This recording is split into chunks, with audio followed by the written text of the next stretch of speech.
बच्चों, मैं सुशील Mittal, Agrasen public school. जैसा कि हम कैश बुक के बारे में डिस्कस कर रहे थे, लास्ट टाइम हमने कैश बुक के बारे में, सिंपल कैश बुक के बारे में डिस्कस किया था।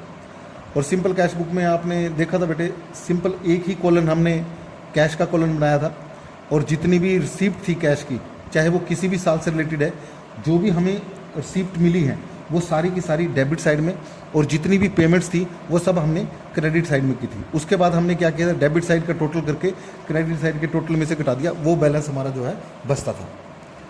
अब इसमें एक क्वेश्चन ये राइज होता है कि कभी भी क्रेडिट बैलेंस जो है डेबिट बैलेंस से ज़्यादा नहीं होगा कैश कॉलम में।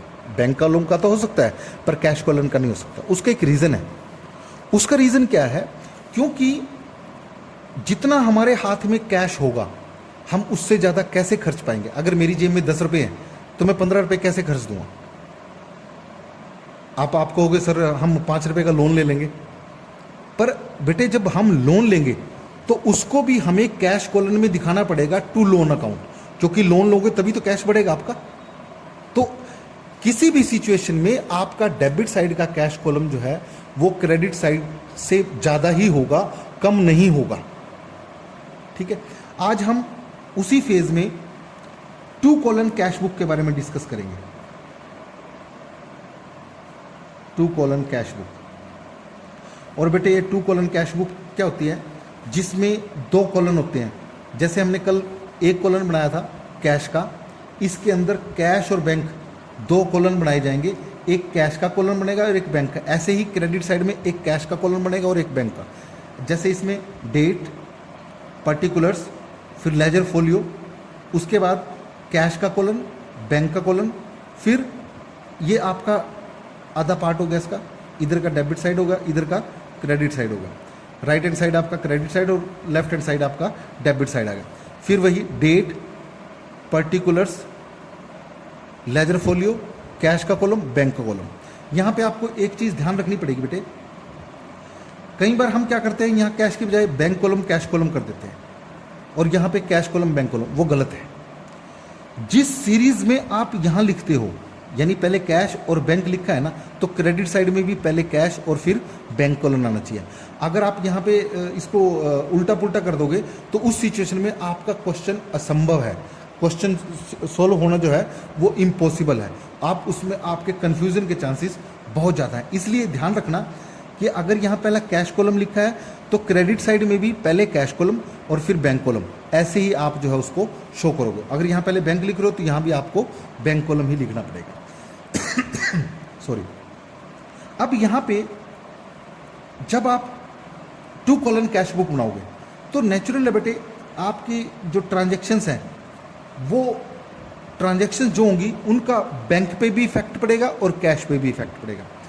अगर तो आपका ट्रांजैक्शन का इफेक्ट बैंक पे पड़ रहा है तो बैंक कॉलम में करेंगे हम। अगर बैंक में पैसा बढ़ रहा है तो डेबिट साइड, और बैंक में पैसा घट रहा है तो क्रेडिट साइड। और अगर आपकी ट्रांजैक्शन का इफेक्ट सिर्फ कैश पे पड़ रहा है तो अगर कैश बढ़ रहा है तो डेबिट साइड और कैश घट रहा है तो क्रेडिट साइड। पर कई बार सिचुएशन क्या होती है बेटे, कुछ सिचुएशन ऐसी होती हैं जिसमें एक ही डेट पे कैश पे भी इफेक्ट पड़ता है और बैंक पे भी इफेक्ट पड़ता है। तो उस सिचुएशन में हमने उन एंट्रीज को कैसे करना है उसके बारे में हमने ध्यान रखना है। ऐसी एंट्रीज जिनका इफेक्ट कैश और बैंक दोनों पे सेम टाइम पड़ता है, इफेक्ट सेम टाइम पड़ता है, उसको हम कॉन्ट्रा एंट्रीज बोलते हैं। कॉन्ट्रा एंट्री बताने से पहले मैं आपको बता दूं, कई बार क्वेश्चन में मोस्ट ऑफ द टाइम आपको बैलेंस दिया होगा, balance of cash bank.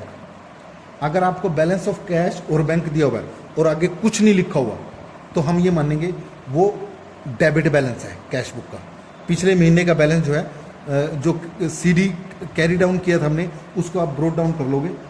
1 Jan to balance brought down. Cash वाले कॉलम में कैश का मान लो 1 लाख रुपया है, और बैंक वाले कॉलम में बैंक का मान लो 2 लाख रुपया है। पर अगर आपको देखो, कैश का ओवरड्राफ्ट बैलेंस कभी नहीं दिया होगा, क्योंकि ऐसा हो ही नहीं सकता कि हमारी जेब में पैसे ना और हम खर्च कर दें।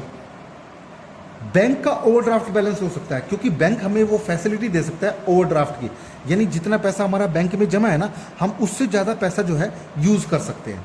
तो बैंक का ओवरड्राफ्ट बैलेंस अगर दिया हो ना, ओवरड्राफ्ट बैलेंस ऑफ बैंक, तब आप उसको टू बैलेंस ब्रोड डाउन की जगह यहाँ पे लिखोगे बाय बैलेंस ब्रोड डाउन। यहाँ बैंक के कॉलम में जितना अमाउंट दिया होगा, दोनों में से एक बैलेंस दिया होगा। अगर डेबिट बैलेंस दिया है तो डेबिट में, और अगर ओवरड्राफ्ट या क्रेडिट बैलेंस दिया हो तो क्रेडिट में आप जो बाय बैलेंस ब्रोड डाउन करके शो करोगे। अब आ जाइए कॉन्ट्रा एंट्रीज पे।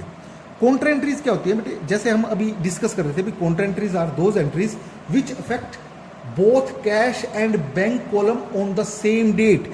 एक ही डेट पे कैश कॉलम और बैंक कॉलम दोनों पे इफेक्ट डालती हैं, उनको हम कॉन्ट्रा एंट्रीज बोलते हैं। अब ये कॉन्ट्रा एंट्रीज कौन सी है? मोस्टली कॉन्ट्रा एंट्रीज क्या होती हैं, जैसे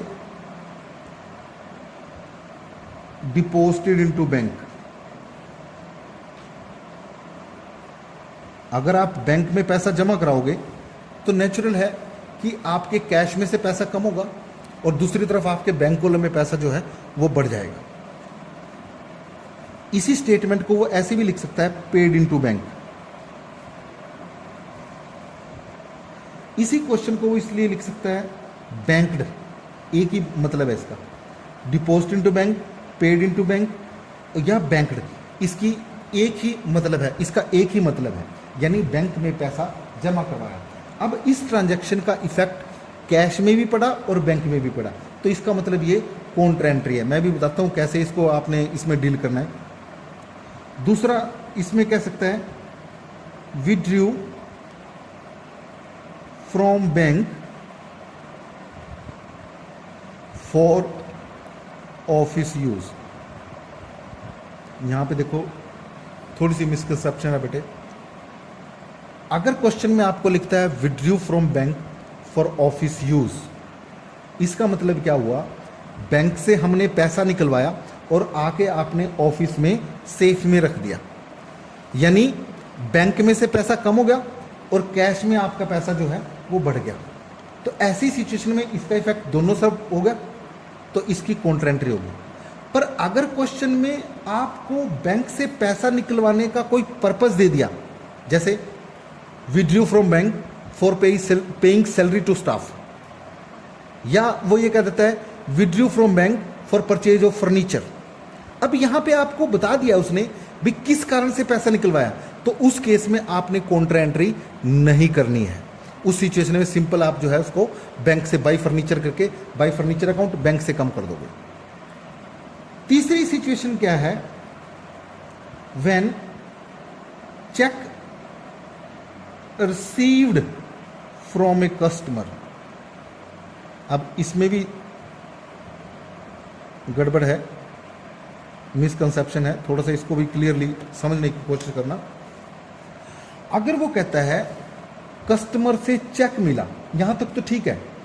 जब किसी कस्टमर से हमें सिर्फ चेक मिलता है तो कैश बुक में उसकी हम कोई एंट्री नहीं करते। क्यों? क्योंकि कैश ना आया ना गया, और कैश बुक में तो हम सिर्फ वो एंट्री करते हैं जिनमें या तो कैश आएगा या कैश जाएगा। तो हम क्या करेंगे, इसकी हम जनरल एंट्री पास कर देंगे। वो जनरल एंट्री क्या पास करोगे, cheque in hand account debited, cheque in hand, एक चेक इन हैंड अकाउंट खोल लेंगे, debited to customer personal account, customer's personal account. ये हम जनरल एंट्री पास कर देंगे और इसकी कैश बुक के अंदर कोई एंट्री नहीं करेंगे। पर अगर वो क्वेश्चन में आपको लिख देता है check received from a customer and deposited into bank, bank same day, हमें चेक मिला और हमने उसी दिन उसको बैंक में जमा करा दिया, तो उस सिचुएशन में बच्चों आपने कैश बुक के अंदर सीधी एंट्री करनी है उसकी, टू कस्टमर पर्सनल अकाउंट, नाम लिख देंगे टू कस्टमर्स पर्सनल अकाउंट जिससे वो मिला है, और बैंक कॉलम में अमाउंट जो है बढ़ा दोगे। मान लो 40,000 रुपये का चेक मिला था, उसको बैंक में जमा करा दिया, टू कस्टमर्स पर्सनल अकाउंट करके हम बैंक अकाउंट में अमाउंट प्लस कर देंगे। और जैसे हमने फर्नीचर के लिए पेमेंट किया था तो बाय फर्नीचर अकाउंट, जितने का हमने माल खरीदा, चेक से पेमेंट की है उसकी, तो वो हमने सीधा जो है बैंक अकाउंट में से पैसा कम कर दिया। अब सिचुएशन, एक और सिचुएशन क्या आएगी इसमें, when check received from a customer and deposited into bank next day, यानी उस दिन उस चेक को बैंक में जमा नहीं कराते हम, अगले दिन बैंक में जमा कराते हैं। तो बच्चों ध्यान रखना बेटे, जिस दिन वो चेक मिलेगा उस दिन हमें ये फर्स्ट एंट्री पास करनी पड़ेगी, जनरल एंट्री पास करनी पड़ेगी इसकी, क्योंकि बुक्स में एंट्री नहीं होनी, ना कैश आया ना बैंक में पैसा पड़ा। Cheque in hand account debited to customer, इसकी जनरल एंट्री पास करके दिखानी पड़ेगी आपको वर्किंग नोट में, नहीं तो आपको मार्क्स अलॉट नहीं होंगे। Cheque in hand account debited to customer personal account, और नेक्स्ट डे जब वो चेक बैंक में जमा होगा तब आपने बुक्स में क्या एंट्री करनी है, to cheque in hand, to cheque in hand account. यहाँ पे बैंक में आप वो अमाउंट जो है जमा कर दोगे, जब आप उसकी एंट्री जो है बैंक में जमा कर दोगे। अब आप कहोगे सर इसमें काउंटर एंट्री तो हुई नहीं, इसमें काउंटर एंट्री नहीं होगी। काउंटर एंट्री किसमें होगी, जब विड्रू डिपॉजिट इनटू बैंक होगा और विड्रू फ्रॉम ऑफिस हो, withdrew from bank for office use, इसकी काउंटर एंट्री करेंगे और किसी की काउंटर एंट्री नहीं होगी। अब इसकी काउंटर एंट्री कैसे होगी, अब पहली स्टेटमेंट मान लो वो कहता है deposited into bank, into bank rupees 15,000, 15,000 रुपये आपने बैंक में जमा कराए। अब जब 15,000 बैंक में जमा कराओगे तो नेचुरल है कि आपका कैश 15,000 से कम हो गया। जब कैश कम होगा तो क्रेडिट साइड में कम होता है, यहाँ पे हम 15,000 कैश कॉलम में कम कर देंगे, और वो आपने बैंक में जमा करा दिए। जब आप बैंक में जमा कराओगे तो आपके वो बैंक में जमा जो है डेबिट साइड में होंगे, क्योंकि जब भी अमाउंट बढ़ेगा चाहे कैश कॉलम में बढ़े या बैंक कॉलम में बढ़े वो डेबिट साइड में बढ़ेगा, और जब भी अमाउंट कम होगा चाहे कैश कॉलम में से कम हो चाहे बैंक कॉलम में से कम हो वो क्रेडिट साइड में होगा।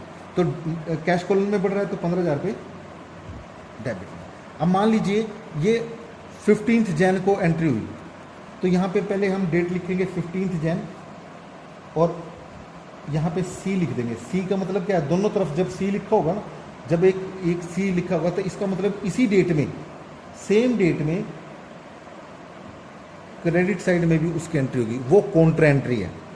अब यहाँ पे ये कैश कॉलम डेबिट है, किससे डेबिट है, 15,000 रुपये से, तो यहाँ बैंक से हुआ टू बैंक अकाउंट, और इस तरफ आप लिख दोगे इसका उल्टा, कैश कॉलम में तो भाई बैंक अकाउंट, और यहाँ बैंक कॉलम में है तो